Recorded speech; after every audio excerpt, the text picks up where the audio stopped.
No parking এ গাড়ি নিয়ে কড়া অবস্থান কলকাতা ট্রাফিক পুলিশের। যেখানে পার্কিং রয়েছে সরকার সেখানেই পার্কিং করে দেবে। এখন রাস্তার মাঝখানে যেখানে সেখানে গাড়ি পার্কিং করাচ্ছে, টোটো অটো দাঁড়িয়ে পড়ছে।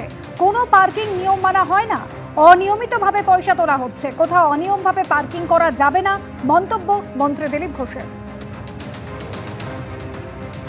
এখানে পার্কিং আছে সরকারের, আর স্বীকৃত সেখানেই পার্কিং করতে হবে। এখন দেখি রাস্তাঘাট যেখানে সেখানে গাড়ি দাঁড় করাচ্ছে সবাই, টোটো থেকে আরম্ভ করে চার চাকার গাড়ি, ট্রাক, কোনো কিছু মানা হয় না।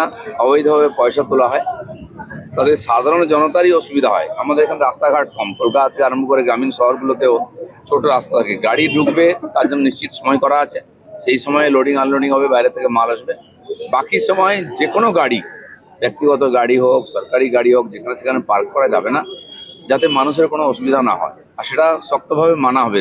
হাওড়া স্টেশন চত্বরকে বেআইনি দখলদার মুক্ত করতে পদক্ষেপ। রেল যাত্রীদের সুবিধার্থে বেআইনি দখলদার মুক্ত করতে অভিযান। বেআইনি দখলদার মুক্ত করতে চলল বুলডোজার। দীর্ঘদিন হাওড়া স্টেশন সংলগ্ন এলাকার বহু জায়গা দখল করে রেখেছিল বেআইনি দখলদাররা। হাওড়া স্টেশন এবং সংলগ্ন এলাকায় মানুষের যাতায়াতের সুবিধার্থে বেআইনি দখলদার মুক্ত অভিযান। হাওড়া স্টেশন চত্বর বেআইনি দখলদার মুক্ত করতে আরপিএফ এর অভিযান।